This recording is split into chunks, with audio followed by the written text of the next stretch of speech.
जय जय राधे जी गो शरण तुम्हारी चन आरती जाऊ बलिहारी रे पाटा में बड़े नीलो सारी सुबे बड़ा सिंदूर श्याम मन देश बना हल प्रिय सहचरी रंगने बैठल रतन जरित मने मानिक मोती जलमलय वरण प्रति अंगे चौव चंदन गंध जय ब्रजबाला विश्वनु रजनी निर्बदन चौदी के सखी गण जय कर ताली आरती करो सबे ललिता पी नव नव ब्रज बधुर धर्म लगाओ हे प्रिय नर्म सखी गण चमल राधा पद पंकज भगत ही आशा दास मनोहर Radhe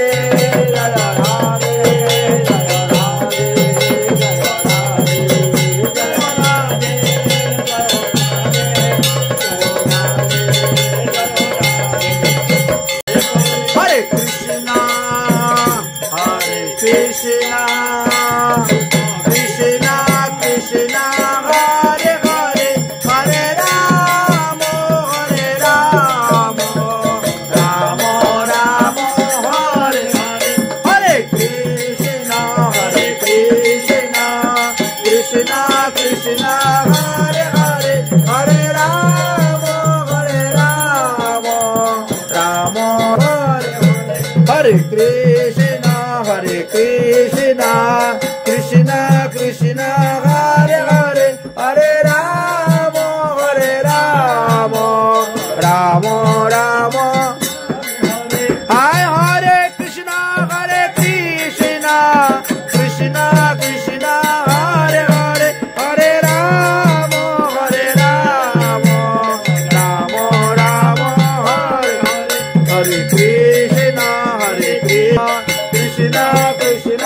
Hare Hare Hare Rama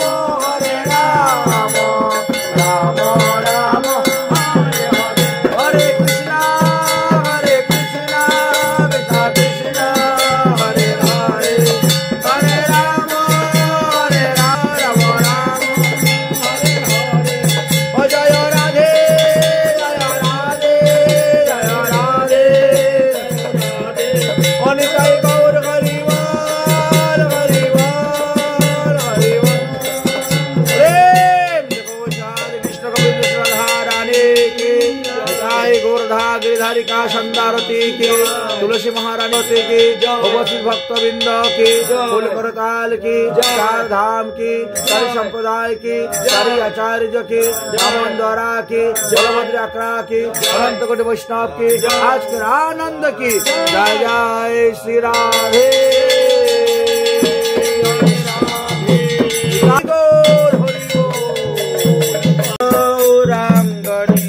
Ranganityananda Shri Andra Gadadhara Shivasadi Gaur Bhakta Vrinda Ranganityananda Shri Advaita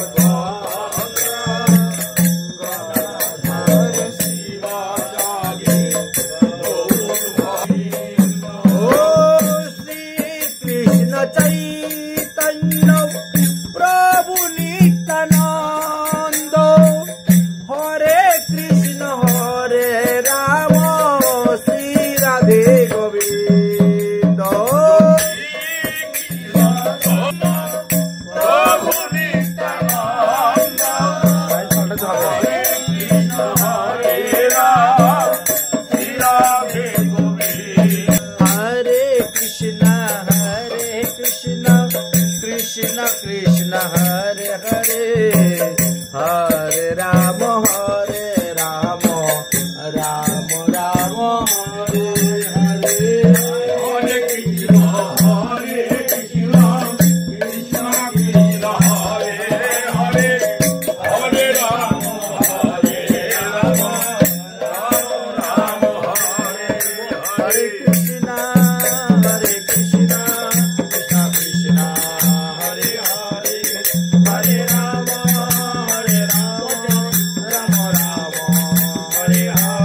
हे गिरिधारी तेरी आरती गाओ, हे गिरिधारी तेरी आरती गाओ, ओ आरती गाओ प्यारे तुम करी जाओ, आरती गाओ प्यारे तुम करी जाओ, ओ बाकी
पक्षवर्धनि महादादशी की शपला एकादशी की भगवान मंगल हरिनाम संकीर्तन की कुल करताल की उपस्थित भक्तवृंद की उपस्थित मातृवृंद की चार धाम की चारि संप्रदाय की चारि आचार्य की वामन द्वारा की बलभद्र आक्रा की अनंत कोटि वैष्णव की आज के आनंद जय जय श्री राधे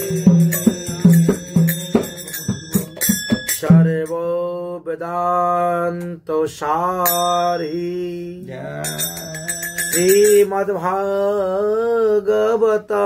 मृष्यते तदेरसामृतम पिबैतस्य न अन्यत्र सातिरति कश्चित्।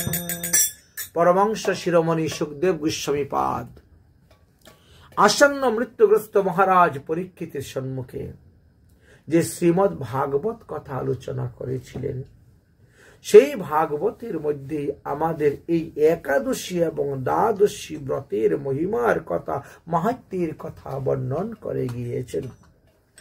সুখদেব মহাশয় যেভাবে পরীক্ষিত মহারাজকে বলেছিলেন, ঠিক তেমনি ভাবে দেবর্ষি নারদ যুধিষ্ঠির মহারাজদেরকেও বর্ণন করেছিলেন। যুধিষ্ঠির মহারাজের রাজস্বীয় যজ্ঞের সময়ে, সেই সময়ে দেবর্ষি নারদ গিয়েছিলেন এবং তিনি হরিকথা প্রসঙ্গে ব্রাহ্মণ, বৎস, ক্ষত্রিয়, শূদ্র এদের বর্ণাশ্রম ধর্ম সম্পর্কে আলোচনা করতে গিয়ে একাদশী আদি ব্রতের কথাও আলোচনা করেছেন। এত ভিন্ন আদরণীয় সুখদেব গোস্বামী তিনি তো স্বয়ং পরীক্ষিত মহারাজের কাছে অম্বরীশ মহারাজের চরিত্র কথা বর্ণন করে গিয়েছেন। অম্বরীশ মহারাজ এই ব্রত করেছিলেন। একাদশী সংযুক্ত দ্বাদশী ব্রত করার বিধান আমাদেরকে দিয়ে গিয়েছে। হয়তো শুদ্ধ একাদশী ব্রত করবেন অথবা একাদশী সংযুক্ত দ্বাদশীতে ব্রত করবেন। যারা একাদশী সংযুক্ত দ্বাদশীতে ব্রত করবেন তারা দ্বাদশীতে পালন করবেন। তাই গতকালকেই গিয়েছে সফলা একাদশী ব্রত। তিথি সূর্যোদয়ের তারতম্যতা অনুসারে বিভিন্ন স্থানে আমাদের ব্রতের বিভিন্ন দিন হয়ে যায়, কারো আগের দিন, কারো পরের দিন। যেমন গতকালকে সোমবারে কেউ করেছেন শ্রীধাম বৃন্দাবন ব্রজমণ্ডলে 84 কোশ ব্রজমণ্ডলে লেখা আছে, ওখানে সফলা একাদশী ব্রত। কিন্তু পূর্ববঙ্গ, বাংলাদেশ, পশ্চিমবঙ্গ, কলকাতা আদি, পূর্ব বিহার, আসাম, ত্রিপুরা, উড়িষ্যা আদি পূর্বাঞ্চল যারা অবস্থান করতেছেন তারা শুদ্ধ একাদশী ব্রত ত্যাগ করে মহাদ্বাদশী ব্রত পালন করিবেন।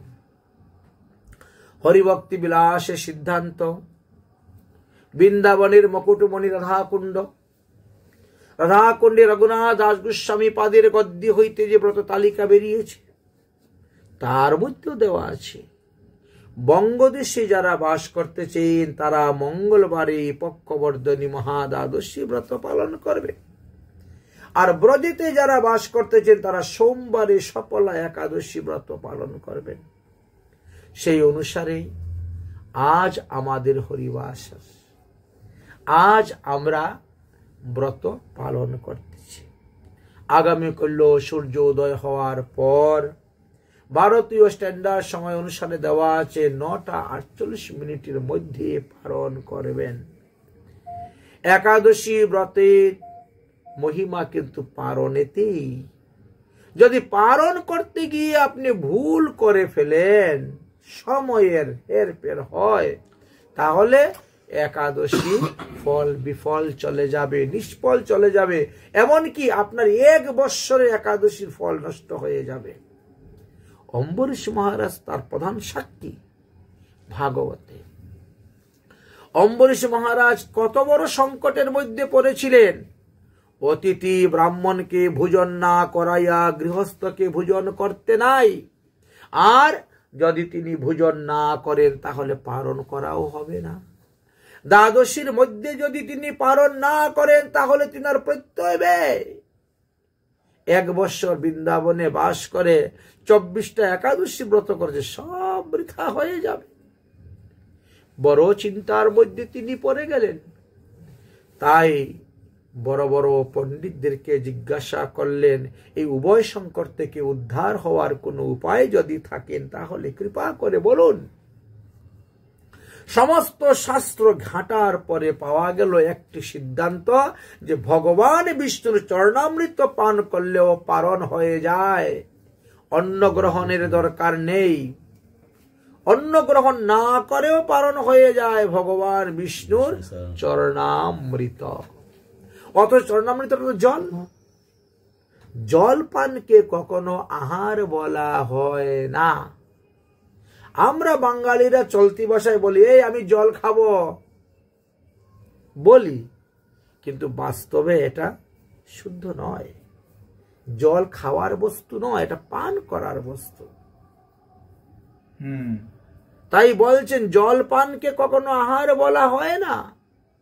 অতএব মহারাজ অম্বরীশ, যতক্ষণ পর্যন্ত দুর্বাসা ঋষি তোমার নিমন্ত্রণ গ্রহণ করতে না আসেন, ততক্ষণে আপনি চরণামৃত পান করে আপনার একাদশী ব্রতের ফল রক্ষা করুন। তাহলে জল খেলেও পালন হয়ে যাচ্ছে। এই জন্যই আজকের এই দিবসে হরিবাসরে যারা ব্রত পালন করছেন নির্জলা, তাদের তো কোনো কথাই নাই। তবে যারা সজলা ব্রত করেছেন, রাত্রে 12টার পর আগামীকাল সূর্যোদয়ের আগে কিন্তু জল গ্রহণ করবেন না। ওই কথার পরিপ্রেক্ষিতে এই কথাটা আসে। আপনার জল পিপাসা লাগে, আপনার জল পিপাসা লাগে, আপনি 10টা, 11টা, 11:30 পর্যন্ত খেয়ে নেন জল, এত তো লাগবে না। কিন্তু মনে করেন যদি আমি এখন জল খাবো না, শুয়ে পড়লেন, আর রাত্রে 2টার সময় দেখা যায় জল পিপাসা পেয়েছে, গলা শুকিয়ে যাচ্ছে, আপনি ঢকঢক করে জল খেয়ে নিলেন, সফল একাদশী ব্রত নষ্ট হয়ে যাবে। মানে ফলাহার করেও যে আপনি ব্রত করছেন সেটাও নষ্ট হয়ে যায়। এই জন্য বলছে বাবা, সাধারণত তো নিয়ম একাদশী দিনে অল্প পরিমাণ আহার করা প্রাণ রক্ষার জন্য। ভুরি ভোজন করতে নেই, খাওয়ার পরে হিক্কা উঠবে না, হাই উঠবে না, এমন খানি খাবেন না যে হাই উঠবে, হিক্কা উঠবে, বুক জ্বালা করবে, গলা জ্বালা করবে, গ্যাস হবে, অ্যাসিড হবে, অম্বল হবে, হয় অনেক। কিন্তু না, একটু স্বল্প নির্জলা থাকতে পারে অতি ভালো, না থাকলে সজলা অল্প পরিমাণে গ্রহণ করে। কিন্তু রাত্রি 12টার পর, পরের দিন সকাল সূর্য উদয়ের আগ পর্যন্ত জলপান করা নিষিদ্ধ। দ্বিতীয়ত কথা হলো, পারণ করার পূর্বে দন্ত ধাবন করাও নিষিদ্ধ। দাঁত মাজতে পারবেন না। সূর্যোদয়ের আগে আপনি ভোর 4টার সময় ঘুমের থেকে দাঁত ব্রাশ করবেন, হবে না। 12 বার মুখের মধ্যে জল নিয়ে কুলুকুচি করে আপনি ফেলবেন, কুল্লা করে ফেলবেন, এতে মুখ শুদ্ধ। আচ্ছা, আপনি মঙ্গল আরতি করেন প্রতিদিন, তাহলে ভোর 4টার সময় ঘুমের থেকে উঠেছেন, স্নান করেছেন, এখন তিলক করবেন। আচমন ছাড়া তো তিলক করা যায় না। এখন যদি আপনি আচমন করতে গিয়ে ডাবু ভরে জল নিয়ে কেশবায় নেওয়া, তাহলে হবে না। কিন্তু ওখানে ছিটা দিতে হবে, ছিটা মারতে হবে, না হলে সমস্যা হয়ে যাবে। আর সূর্য উদয়ের আগে পারণের কোনো বিধান নাই,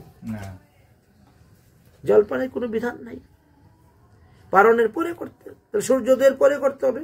অথচ মঙ্গল আরতি সূর্যোদয়ের পরে তো করা যায় না, মঙ্গল আরতিটা সূর্যোদয়ের আগেই হয়ে থাকে।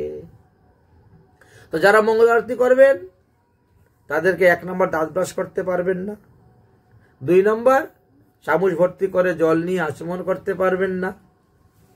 এই দুটো বিশেষ নিয়ম। তৃতীয় নিয়ম কি আমাদের? দ্বাদশী দিবসে কখনো তুলসী পাতা চয়ন করিবে না। চতুর্থ নিয়ম কি? দ্বাদশী দিন দিনের বেলা ঠাকুরকে স্নান করানো নিষিদ্ধ। যদিও আজকে রাত্রে 12টার পরে আমাদের দ্বাদশী ছেড়ে যাবে। গতকালকে যারা একাদশী ব্রত করেছেন বা আজকে সকালে যারা মঙ্গল আরতি আদি করেছেন, তারা কিন্তু মঙ্গল আরতির সময় ঠাকুর স্নান করিয়ে নিয়েছে। যারা বুদ্ধিমান, মঙ্গল আরতি চলার সঙ্গে সঙ্গে তারা ঠাকুর স্নান করিয়ে নিয়েছে। কারণ দ্বাদশী দিন দিনের বেলা সূর্যোদয়ের পরে ঠাকুর স্নান করানো নিষিদ্ধ আছে, এই জন্য। তবে আমাদের ক্ষেত্রে এটা হবে না, কারণ আমাদের তো আজকে রাত্রেই দ্বাদশী শেষ। আমাদের দ্বাদশীতে ব্রত করে আমরা ত্রয়োদশীতে পালন করব। তাহলে এর নাম হলো হরিবাসর। দ্বাদশী তিথিকে বলা হয় হরিবাসর। হরিবাসরে আমাদের একটা গানের বিধান আছে। আমাদের মহাজনগণ একটা পদ রচনা করে গিয়েছেন। আসুন আমরা সেই পদ কীর্তনটাই এখন করি। শ্রী হরি বাসরে হরি কীর্তন বিধান, শ্রী হরি বাসরে হরি কীর্তন বিধান, শ্রী হরি বাসরে হরি কীর্তন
জগন্নাথ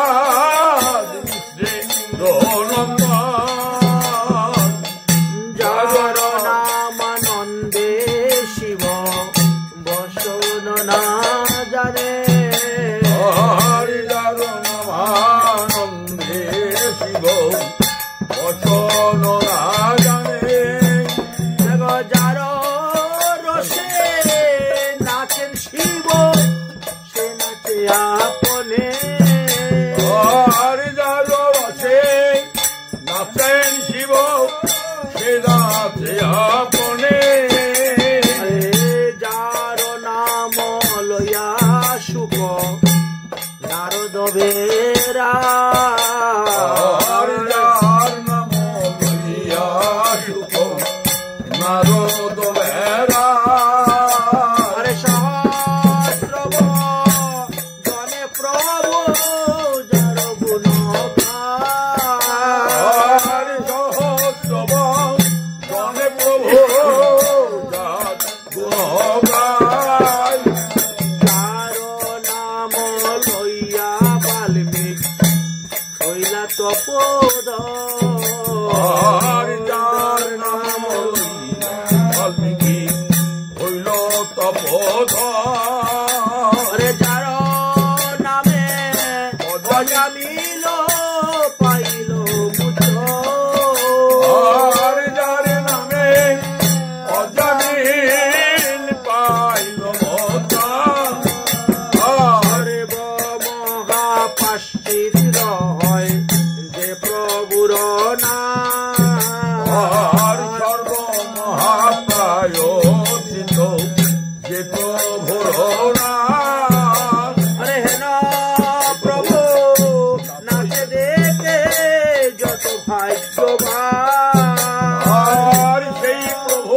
চৈতন্য নিত্যানন্দ সাধন শ্রীকৃষ্ণ চৈতন্য নিত্যানন্দ সাধন বৃন্দাবন দাস পুত পদ যুগ হরি বৃন্দাবন দাস পুত্র পদ যুগ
की बक्षवर्धन महादादशी कलिजुग पावन अवतार श्री श्री गौरांग महाप्रभुर जीवन दशाते আমরা তিনটি স্থানে দেখতে পাই একাদশী বা হরিবাস সম্পর্কে আলোচনা আছে। এক হলো মহাপ্রভুর বয়স যখন 5 বছর হয়েছে, তখন একদিন মহাপ্রভু খুব বায়না করেছিলেন জগদীশ পণ্ডিতের বাড়ির একাদশীর প্রসাদ খাওয়ার।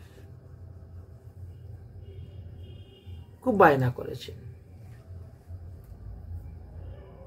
মাত্র 5 বছর বয়স। আজকে আমি জগদীশ পণ্ডিতের বাড়ির প্রসাদ খাবো।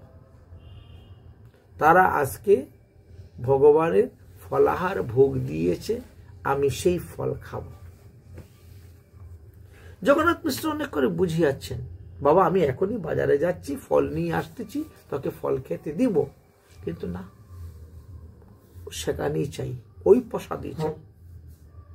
এমন ভাবে কান্না শুরু করছেন, তিনার কান্নার কিছুতেই বন্ধ হয় না। আচ্ছা, অন্যান্য দিন তো হাততালি দিয়ে হরিবল হরিবল বললে তো মহাপ্রভু কান্না বন্ধ হয়ে যেত, সেদিন তাও হচ্ছে না। ওই ফল খাবে, বাল হরতাল, এমনই বাল হট করেছেন। জগন্নাথ মিশ্র তখন দৌড়ে গেলেন, গিয়ে জিজ্ঞেস করলেন, তোমরা কি আজকে ফল ভোগ লাগিয়েছো? বলে হ্যাঁ, আজকে তো একাদশী ব্রত, আমরা ফল ভোগ লাগিয়েছি।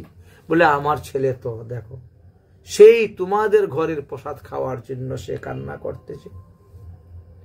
এখন জগদীশ পণ্ডিত তো বৈষ্ণব, নিষ্কিঞ্চন বৈষ্ণব, তিনি বলছেন তাহলে মনে হয় আমার গোপাল নিমাইয়ের শরীরে অধিষ্ঠিত হয়েছেন।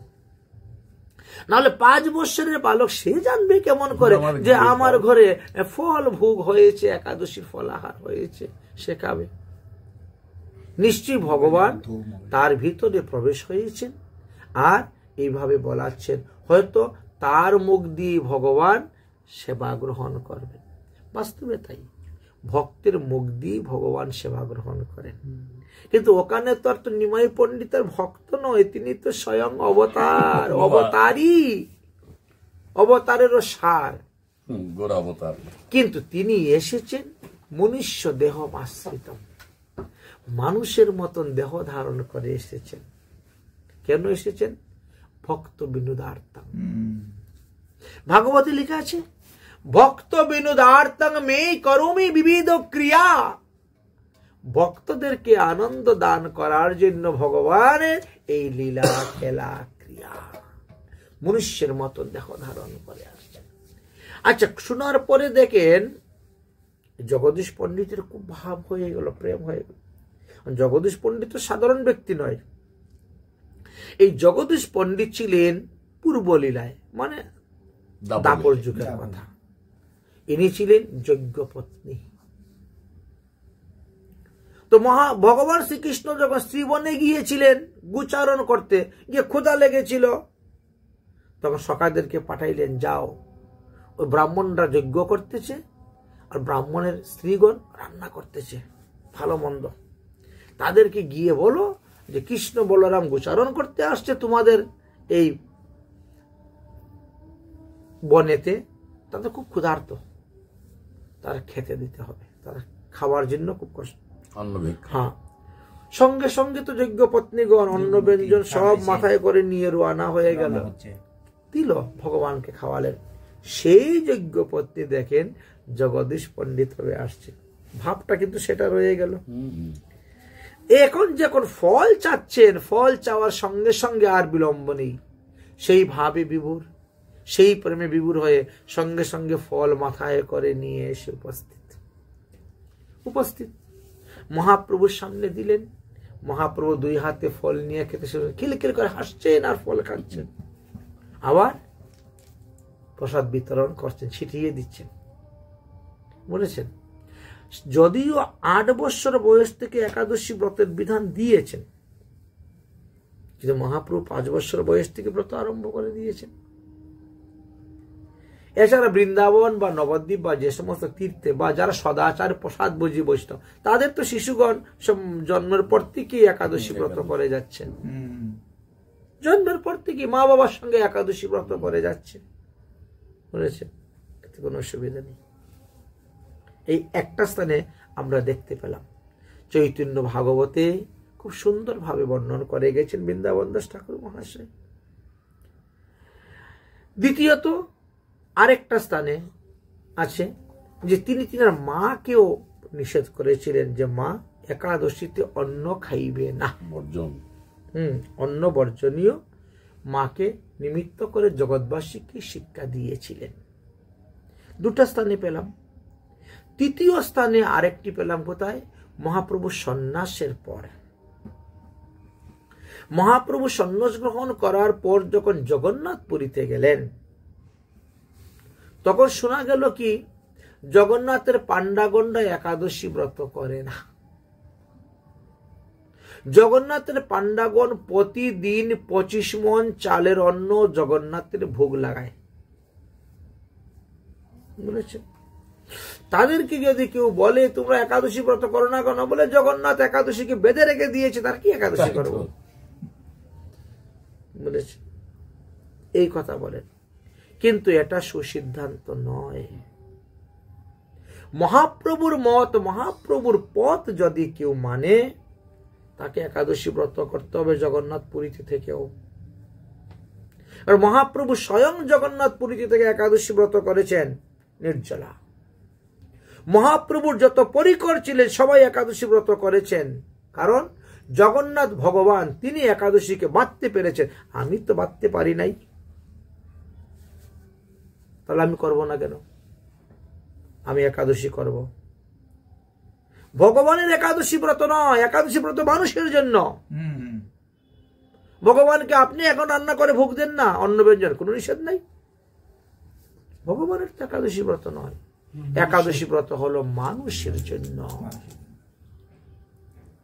মহাপ্রভু স্বয়ং নিজে বললেন যে একাদশী দিবসেও জগন্নাথের অন্ন গ্রহণ করা যাবে না।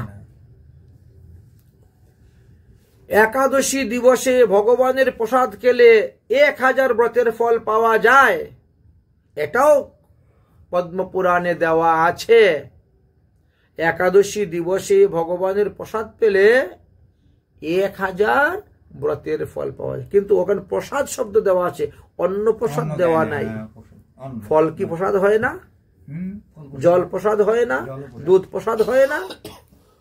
যাহা আপনি তুলসী পাতা দিয়ে ভগবানকে নিবেদন করবেন তাই তো হয়ে যাচ্ছে।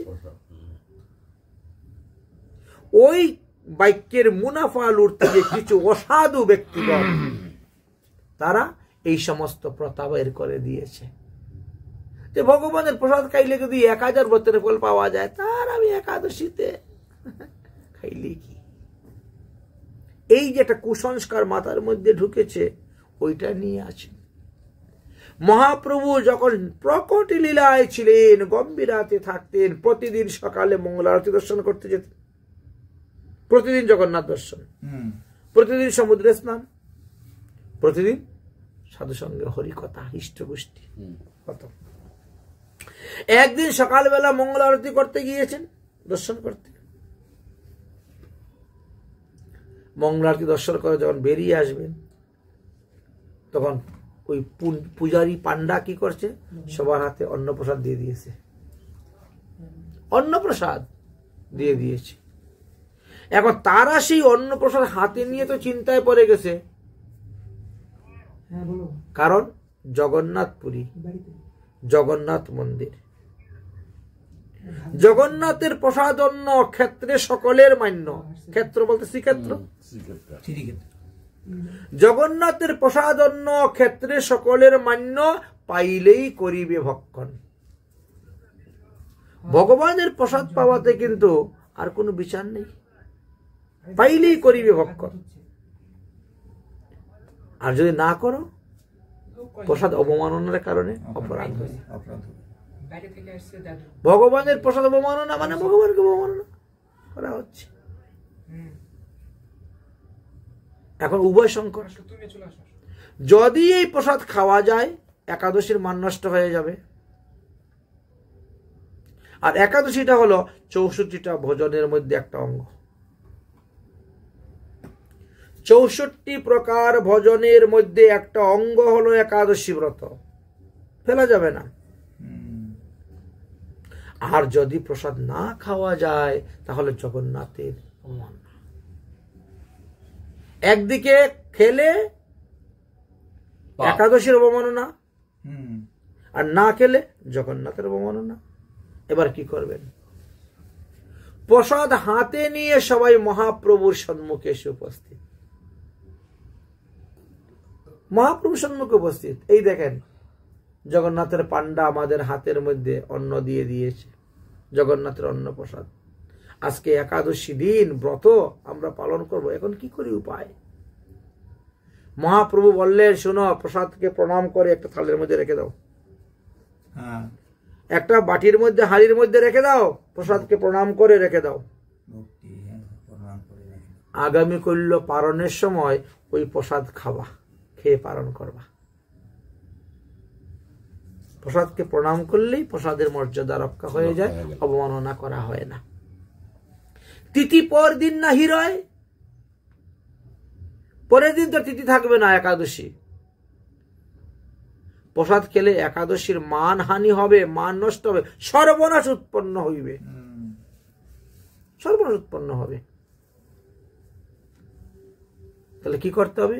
শুদ্ধ একাদশী যবে নিরাহার থাকি, তবে পারণেতে প্রসাদ গ্রহণ। এটি মহাপ্রভুর বিধান। শুদ্ধ একাদশী যবে নিরাহার থাকি, তবে পারণেতে প্রসাদ গ্রহণ।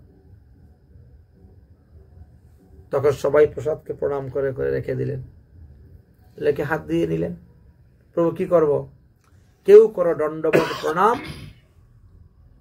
কেউ করো নাম সংকীর্তন, কেউ করো শ্রীকৃষ্ণ কথন। মহাপ্রভু বিধান। কেউ মনে করো যে আজকে আমি 1 লক্ষ হরিনাম করবো, 3 লক্ষ হরিনাম করবো, আজকে বসে যাও মালা নিয়ে 3 লক্ষ হরিনাম করো। কেউ যদি মনে করে যে না, আজকে আমি ভাগবত পড়বো, পড়ো, ভাগবত পড়ো, কৃষ্ণলীলা করো। আর কেউ যদি মনে করে যে আমি যত বৈষ্ণব আছে সবার নাম উচ্চারণ করে একটা একটা করে প্রণাম করো। কেউ করো দণ্ডবত প্রণাম, কেউ করো নাম সংকীর্তন, আর কেউ করো শ্রীকৃষ্ণ কথন। বলছেন শ্রীকৃষ্ণ। হেনকালে গুন্ডিচা হইতে সার্বভৌম পরিচা আদিগণ, তারাও প্রসাদ মাথায় করে নিয়ে এসেছে। মহাপ্রভুর অগ্রেতে আনি ধরিলা। দেখো, আমরা গিয়েছিলাম গুন্ডিচা মন্দিরে, ওখানের পূজারী দেখো কত কত প্রসাদ দিয়েছে। প্রসাদ ভালো, দেখো দেখো কি প্রসাদ, দেখো অন্ন ব্যঞ্জন, পিঠাপানা, পরমান্ন, দধি ছানা মহাপ্রভুর অগ্রেতে ধরিলা। মহাপ্রভু বললেন এগুলা কিচ্ছু গ্রহণ করা যাবে না, একাদশী দিন রেখে দাও প্রসাদ। বন্দনা করে, প্রণাম করে, প্রসাদ রেখে প্রণাম করে প্রদক্ষিণ করেছেন, প্রসাদকে স্তুতি করে প্রণাম করে রেখে দিয়েছেন। আর সবাই নিরম্বু থেকে তারা ব্রত করেছে, ব্রত করে পরের দিন পারণেতে প্রসাদ গ্রহণ করেছে। অর্থাৎ অবৈষ্ণব জন যারা প্রসাদ ছলেতে তারা দিবানিশি ভোগে হয় রত। এগুলো অবৈষ্ণব লোকের বুদ্ধি। ভগবানের প্রসাদে তো খাইলে কিসের দোষ, তাই তারা অন্ন ব্যঞ্জন আদি গ্রহণ করে থাকেন। কিন্তু এটা মহাপ্রভুর মত নয়, মহাপ্রভুর পথ নয়। অবৈষ্ণব জন যারা প্রসাদ ছলেতে তারা ভোগে হয় দিবানিশি রত। অন্যান্য দেবদেবীর উপবাস করবে, ভুগিপাল যুগিপালের গান গেয়ে রাত্রি কাটাই দিবে, কিন্তু একাদশী ব্রত করবে না, রাত্রি জাগরণও করবে না, বলেছেন। এই জন্য বলছে অবৈষ্ণবের সঙ্গ ছাড়ো, শুদ্ধ একাদশী ব্রত করো, তবেই তোমরা পাবে পরিত্রাণ। একাদশী ব্রত না করলে পরিত্রাণ পাওয়া যায় না। অন্য দান, অন্য তীর্থে স্নান, অন্য তীর্থ ভ্রমণ, অন্য কোন পুণ্যের সঙ্গে একাদশী তুলনা করা যাবে না। এতটাই একাদশীর শক্তি। একাদশী মহারানী স্বয়ং আপনাকে ফল দিতে পারেন। ভক্তি স্বতন্ত্র, সে কারোর জন্য অপেক্ষা করে না। ভক্তির এতই শক্তি, স্বতন্ত্র, সে স্বয়ং আপনাকে ফল দিতে পারে। কিন্তু অন্যান্য দেবদেবীর কাছে ফল চাইলে তারা ভগবানের কাছ থেকে এনে দিতে হয়, এনে দিতে হয়। প্রমাণ আছে, প্রমাণ আছে, বুঝেছেন? এই সপ্তম মন্বন্তরে রাজার জীবনীর কথা লেখা আছে। বৈবস্বত মনু পুত্র সন্তান প্রাপ্তির জন্য যজ্ঞ করলেন, হল কন্যা সন্তান। বশিষ্ঠ মুনি তিনার তপস্যার প্রভাবে সেই কন্যাকে পুনরায় আবার পুত্র বানিয়ে দিলেন। সেই পুত্র যুবরাজ হয়ে যখন ঘোড়ার পিঠে হয়ে দৌড়তে শুরু করলো, এমন একটা বনে চলে গেল, পার্বতীর অভিশপ্ত বন। গেল, যাওয়ার পরে সে আবার পুরুষ থেকে নারী হয়ে গেল। তার নারীত্ব দূর করে আবার পুরুষত্ব করার জন্য গুরু বৈশিষ্ট্য তপস্যা করলেন মহাদেবের, কিন্তু মহাদেব তাকে পুরুষ বানাইয়ে দিতে পারলেন না, পারলেন না। তখন মহাদেব কি করেন উপায়? বৈশিষ্ট্য বলছেন, আমি তপস্যা করলাম, আপনার আমার তপস্যার ফল নষ্ট হবে? আমি আমার তপস্যার ফলস্বরূপ চাই আমার এই শিষ্যকে পুরুষ বানিয়ে দাও। মহাদেব বলছে, আমার দ্বারা হবে না, তাহলে আমার তপস্যার ফল বিফল হবে। তখন তিনি কি করবেন? তিনি পার্বতীর কাছে গেলেন। পার্বতীর কাছে গিয়ে বলেন, পার্বতী, তোমার অভিশপ্ত বনে গিয়ে সে পুরুষ থেকে নারী হয়ে, নারী থেকে পুরুষ হয়ে, এই পুরুষ থেকে নারী হয়েছে, এখন আমার নারী থেকে পুরুষ হতে চাই, কি করা যায়? আমার তপস্যা করছে, তপস্যার ফল বিফল করতে পারি না। তখন পার্বতী বললেন, তখন স্বামীর সম্মান রক্ষা করতে হবে। ঠিক আছে, তাহলে এক মাস পুরুষ, এক মাস নারী। একই ব্যক্তি, একই ব্যক্তির শরীরের দুইবার দুই রকম পরিবর্তন, একবার পুরুষ একবার নারী, একবার পুরুষ একবার নারী। এক মাস পর পর পরিবর্তন, অটোমেটিক পরিবর্তন হয়ে যাচ্ছে। তাই দেবদেবীর কাছে সবকিছু পাওয়া যাবে না, তারা একজনের কাছ থেকে আরেকজনের ধার করে এনে দিতে হবে। কিন্তু ভক্তির তা নয়, ভক্তির স্বতন্ত্র, তার এমন শক্তি সে নিজেই সব দিতে পারে। কলৌ তো কেবলা ভক্তি ব্রহ্ম সাহায্যকারিণী। এই কলিযুগে মানুষ তো ভক্তির দ্বারাই মুক্তি লাভ করতে পারবে। কলিযুগে এমনই মহিমা দিয়েছেন ভক্তির। তাই ভক্তির 64 অঙ্গর মধ্যে 10টি আমাদের গ্রহণীয়, 10টি হলো বর্জনীয়, আর 44টা হলো করণীয়। এই ভক্তি পথে থেকে একমাত্র পাপের নাশ করা যায়। পুণ্যের দ্বারা পাপ নাশ হয় না।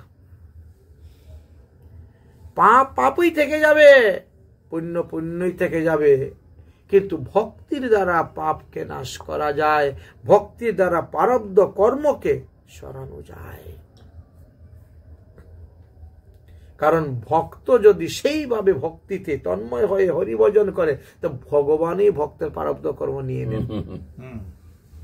কমানো মানে এই ভগবান নিজেই ভক্তের প্রারব্ধ কর্ম নিয়ে নেন, নিয়ে তিনি ভোগ করে নেন। যা, আমি তোর প্রারব্ধ কর্ম নিয়ে নিলাম, তুই ভালো থাক, সুখে থাক, আরামে থাক। এমনটাই তো ঘটে। ভগবান তো বলছেন যে আমাকে যেভাবে ভজে আমি তারে সেইভাবে ভজি, এ মোর স্বভাবে। ভগবান এটাই স্বভাব। তাই আপনি যতটা ভগবানকে ভালোবাসবেন, যতটা ভজন করবেন, ভগবানও আপনাকে ততটাই ভালোবাসবে, ততটাই ভজন করবে। আমরা ভগবানকে ভালোবাসতে জানি না, ভগবানের সঙ্গে প্রেম করতে জানি না। আমরা জগতের মিথ্যা মায়া, মিথ্যা জগৎ, মিথ্যা সংসার সঙ্গে ভালোবাসা খুব করতে পারি, খুব ভালো প্রেম করতে পারি, তাদের সেবা করতে পারি, তাদের খাওয়া দাওয়া দিতে পারি, কিন্তু ভগবানকে সেই রকম আপন করে ভালোবেসে তার সেবা দিতে পারি না। এই জায়গাতেই আমাদের ভুলটা, ত্রুটিটা, দোষটা। তাই এই সংসার জগৎ থেকে উত্তীর্ণ হওয়ার জন্য আমাদেরকে দিলেন সাধু সঙ্গ। তেষাং নিত্য মহাভাগেষু মহাভাগেষু মত কথা।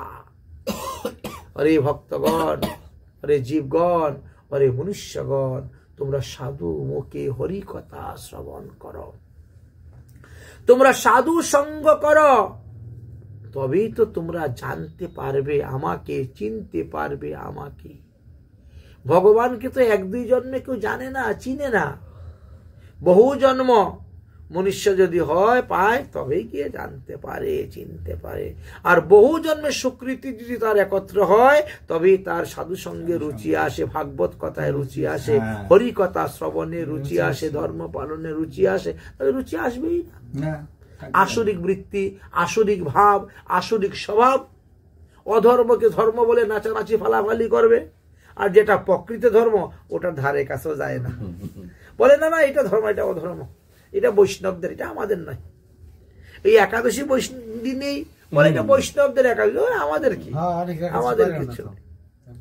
কিন্তু সাধু মুখে হরি কথা শুনলে পরে তো জানতে পারবেন, বুঝতে পারবেন, শিখতে পারবেন। এই জন্য আমাদের মহাজনগণ বলছেন, সাধু মুখে হরি কথা শুন সবে শুন রে। সাধু মুখে হরি কথা শুন সবে শুন রে। সাধু মুখে হরি কথা শুন সবে শুন রে। সাধু মুখে হরি কথা শুন সবে শুন রে। সংসার বন্ধন মুক্ত হবে, প্রেম ভক্তি পাবে রে। সংসার বন্ধন মুক্ত হবে, প্রেম ভক্তি পাবে রে। মন প্রাণ শুদ্ধ হবে, প্রেম ভক্তি পাবে রে। মন প্রাণ শুদ্ধ হবে, প্রেম ভক্তি পাবে রে। সাধু মুখে হরি কথা শুন সবে শুন রে। সাধু মুখে হরি কথা শুন সবে শুন রে। মহারাজা পরীক্ষিত শুনিলেন শ্রী ভাগবত। মহারাজা পরীক্ষিত শুনিলেন ভাগবত।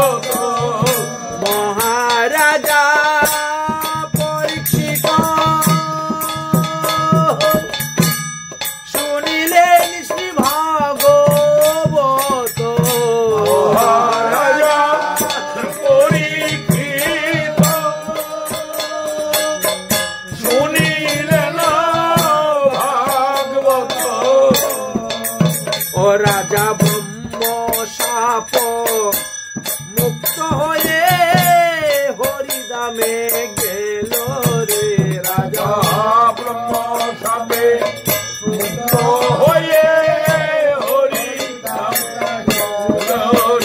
রাজা ব্রহ্ম শাপ মুক্ত হয়ে হরিধামে গেল রে রাজা ব্রহ্ম শাপ মুক্ত হয়ে হরিধাম গেল মুখে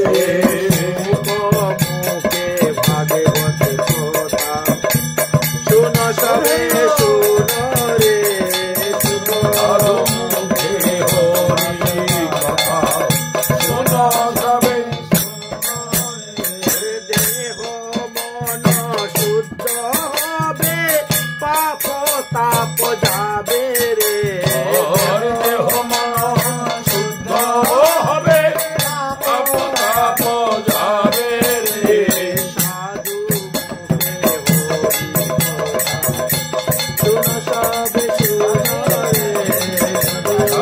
মুখে হরি কথা শুন সবে এই জন্য সাধু মুখে হরি কথা শ্রবণ করার জন্য আদেশ দিয়ে গেছেন মহাজনগণ। সাধু যে আচরণ করে সেই আচরণ করে তারা শাস্ত্র গ্রন্থ আদি পড়ে অনুশীলন করে সেইভাবেই তারা আচরণ করেন। তাই একজন সাধুর আচরণ দেখে আরেকজন সাধু চলতে অসুবিধা হয় না, তাকে আর অন্য রকমের গ্রন্থ আদি পড়তে হয় না। সাধুরা তো সুসিদ্ধান্ত দেখে চলেন। এই জন্য গীতাতে বলছেন যৎ আচরিতম শ্রেষ্ঠম তদনম অনুবর্ততে। শ্রেষ্ঠ লোকেরা যা যা আচরণ করেন তোমরাও তাদের দেখে অনুরূপ অনুকরণ করো। এই জন্য সাধুদের জীবনী পড়তে হয়। ভক্তমাল নামক গ্রন্থ, আমাদের গৌরীয় বৈষ্ণব জীবনী, ব্রজকা মাধুকরী, ব্রজকা ভক্ত, এভাবে অনেক অনেক গ্রন্থ আছে যাতে সমস্ত ভক্তদের জীবনী, কিভাবে কোন ভক্ত সাধন ভোজন করে ভগবান পাদপদ্ম লাভ করেছেন, কে কিভাবে সংসার বন্ধন থেকে মুক্ত হয়ে হরিধাম হরিভজন করতে পেরেছেন, সংসার করেছেন তারপরে কিভাবে সংসার ত্যাগ করে তিনি ভক্ত জীবন যাপন করে হরিভজন করেছেন, এগুলো শুনতে হয়। ভক্ত জীবনী শোনাটাও আমাদের লাভ, ভগবানের কথাও শোনা লাভ। এই জন্য তো ভাগবতের প্রথম স্কন্ধ হইতে নবম স্কন্ধ পর্যন্ত খালি ভক্ত ভগবানের লীলা কথাই। কোন কোন ভক্ত কিভাবে সাধন করেছেন, ভগবানকে ভজন করেছেন, ভগবান প্রাপ্ত হয়েছেন, সব দেওয়া আছে। এগুলোই তো আমাদের শিক্ষার জন্য। যদি এই ভাগবত কথাগুলো আমরা ধরে রাখতে পারি এবং জীবনে ব্যবহার করতে পারি তাহলে তো আমাদের মঙ্গল। আপনি আচরি ধর্ম জীবের শিখায়, মহাপ্রভু তো আচরণ করে শিখিয়ে গেছেন, ভগবান কৃষ্ণচন্দ্র শিখিয়ে গেছেন, ভগবান রামচন্দ্র শিখিয়ে গেছেন, সবাই আচরণ করিয়েই আমাদেরকে শিখিয়ে গেছেন। সুতরাং আমরা যদি সেই আদর্শ পালন করে যেতে পারি ভালো। ভগবান রামচন্দ্র পর্যন্ত একাদশী ব্রত করেছেন, ভগবান কৃষ্ণচন্দ্র একাদশী ব্রত করেছেন, মহাপ্রভু তো করেছেন, তার প্রমাণ তো আছে। তাহলে আমরা কেন করব না? আমরা তো জীব আর তারা ভগবান, তারা পরমাত্মা। তো পরমাত্মা যে কাজ করেছেন জীবাত্মা সেটা যদি না করে তাহলে কেমন হয়? জীবের স্বরূপ হয় নিত্য কৃষ্ণ দাস। তাহলে প্রভু যাহা করে গেছেন, প্রভুর আদেশ পালন করে দাসের কর্তব্য হলো তাই সেবা করে যাওয়া। এই জন্য একাদশী ব্রতটা ব্রাহ্মণ, ক্ষত্রিয়, বৈশ্য, শূদ্র সকলের জন্য, গৃহস্থ, ব্রহ্মচর্য, বানপ্রস্থ, সন্ন্যাস সকলের জন্য। অথবা তিনি শাক্ত হোক, শৈব হোক, গণপত্য হোক, সূর্য উপাসক হোক, যে কোনো দেবদেবীর উপাসক হোক, তিনি একাদশী ব্রত করতে পারেন, এতে কোনো নিষেধ নেই। সকলের জন্য এই বিধান দেওয়া আছে। এই জন্যই হরিভক্তি বিলাস নামক গ্রন্থটা যদি কেউ আস্বাদন করে দেখে তাহলে বুঝতে পারবে যে একাদশী এবং অষ্টমহা, দ্বাদশী বা জয়ন্তী ব্রত, এই সমস্ত ব্রতের যে কি মহিমা, কি ফল।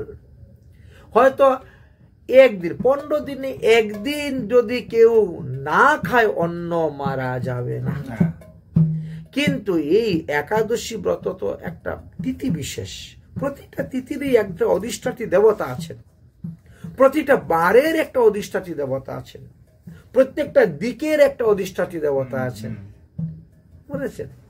অধিষ্ঠাত্রী দেবতা আছে। তো সেই অধিষ্ঠাত্রী দেবতা তখন রেগে যান, ক্রোধিত হন। এতে কি ক্ষতি হয়, লোকসান হয়। মানুষ মনে করে আমার দ্বারা হবে না, আমি পারবো না, অথচ কোনো কিছুই নয়। যেমন তেমন লয়, 3 দিন করলেই হয়। একটু চেষ্টা করে দেখেন, দেখবেন হবে। এতে শরীরের উপকার আছে। মধ্যে মধ্যে উপবাস বহু রোগের হয় বিনাশ। শুধু যে খালি পরমার্থিক লাইনে বলছে এমন নয়, বিজ্ঞানসম্মত। বড় বড় ডাক্তাররা, বিজ্ঞানীরা এটা স্বীকার করে নিয়ে ঠিকই আছে। 15 দিনে একদিন যে তিথি বিশেষ একাদশী, একদিন কেন, আমাদের ওই মাঘ মাসে দেখো 15 দিনের মধ্যে 3 দিন পরে যায়। 15 দিন কেন বলো, 7 দিনের মধ্যে 3 দিন পরে যাচ্ছে ব্রত। তারপর নিত্যানন্তেরদশী, প্রথমে অদ্বৈত সপ্তমী,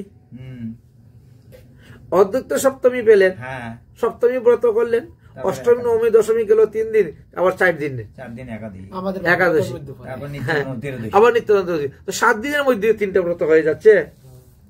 সপ্তমী থেকে ত্রয়োদশী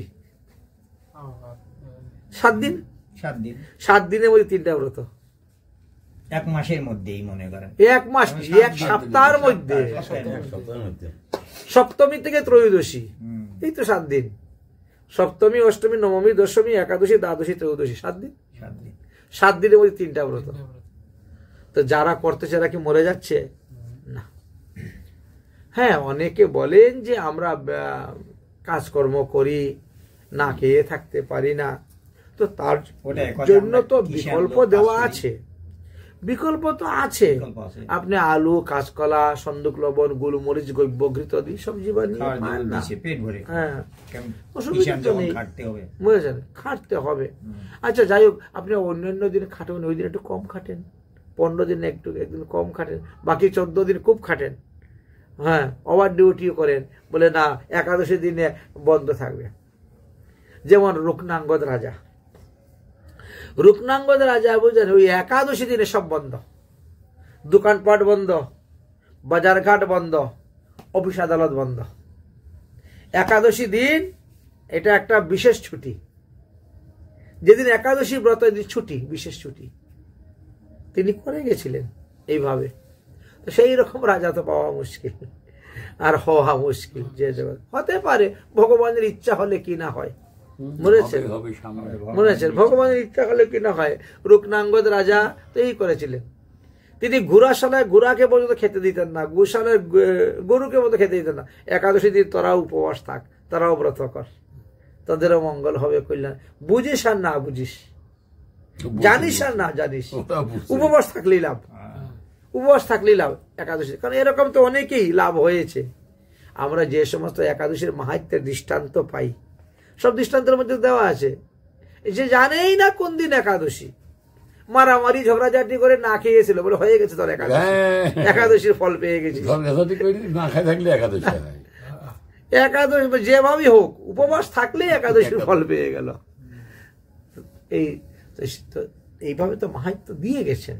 ওগুলো তো মিথ্যা নয়, সাজানো তো নয়, পুরাণ বাক্য, বেদের বাক্য, শাস্ত্র বাক্য, বাস্তব। হ্যাঁ, উদাহরণ দিয়ে গেছেন। তো তো আমরা যারা জেনে শুনে শ্রদ্ধার সহিত, ভক্তির সহিত, প্রেমের সহিত একাদশী করবো, তাদের তো ফল আরো বেশি হবে। এই জন্য যতদিন দেহের মধ্যে প্রাণ আছে ততদিনই একাদশী ব্রত করে যাও। যদিও কোনো কোনো পুরাণে বলছে 80 বৎসর হয়ে গেলে আর না করলে হয়, কিন্তু না, কিন্তু এটা ভাগবত সিদ্ধান্ত নয়। ভাগবত বলছেন কি, যতদিন দেহের মধ্যে প্রাণ আছে ততদিনই একাদশী ব্রত করে যাও। আর আমাদের রাধা কুণ্ডে যে গৌরাধাম কলোনির যে মালিক ছিলেন, বুঝলেন, কিশোরী দাস বাবাজি, ওনার একটা কলোনি করেছেন। 125 বছর বয়সে ওই নির্জলা করেছেন। বুড়া হয়ে গেছে, কুজু হয়ে লাঠি। তারপরেও রঘুনাথ দাস গোস্বামী, না, সে রঘুনাথ দাস গোস্বামী 125 বছর ছিলেন না, যাই ছিলেন। কিন্তু আমি যে কিশোরী বাবার কথা বলছি, আমি নিজে দেখেছি, আমার নিজের চৌকে দেখা, ওনার সঙ্গে বসা, কথাবার্তা বলা, উঠা চলাফেরা করা। 125 বছর বয়স তিনি নির্জলা একাদশী করতেন। একাদশী দিনে মৌন থাকতেন, কারোর সঙ্গে কথা বলতেন না। একাদশী দিন, অন্যান্য দিন কথা বলতেন সবার সঙ্গে, ভালো মন্দ আসা যাওয়া সব কথাবার্তা, কিন্তু একাদশী দিন মৌন। ওই দিন কারোর সঙ্গে কথা বলতেন না। এক নির্জলা, দ্বিতীয় মৌন, তৃতীয় রাত্রি জাগরণ। 125 বৎসর বয়সে চিন্তা করতে পারছি। যাই 5-7 বৎসর ওনার সঙ্গ পেয়েছি, ওনার দর্শন, হ্যাঁ, রাধাকুণ্ডে। তারপরে তিনি প্রাপ্তি হয়েছেন। যাই বিশাল মন্দির বানিয়ে দিয়ে গেছেন, জগন্নাথ মন্দিরের মতন, জগন্নাথপুরীর মন্দিরের স্টাইলেই মন্দির বানিয়েছেন রাধাকুণ্ডে। রাধাকুণ্ডের ওখানে রঘুনাথ দাস গোস্বামী গদি তো আছেই, সমাধি মন্দিরের আছে ওই ধারেই। জয় রাধে কৃষ্ণ হরি জয় জয় রাধে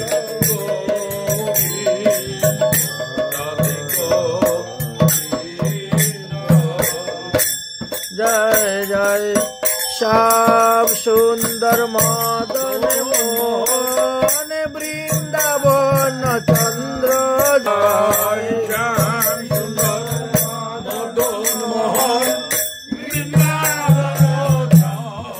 জয় জয় রাধা রমণ রস বিহারী শ্রী গোকুলানন্দ রাধা রমণ বিহারী শ্রী গোকুলানন্দ জয় রাধা কান্ত রাধা বিরাজ শ্রী রাধে গোবিন্দ।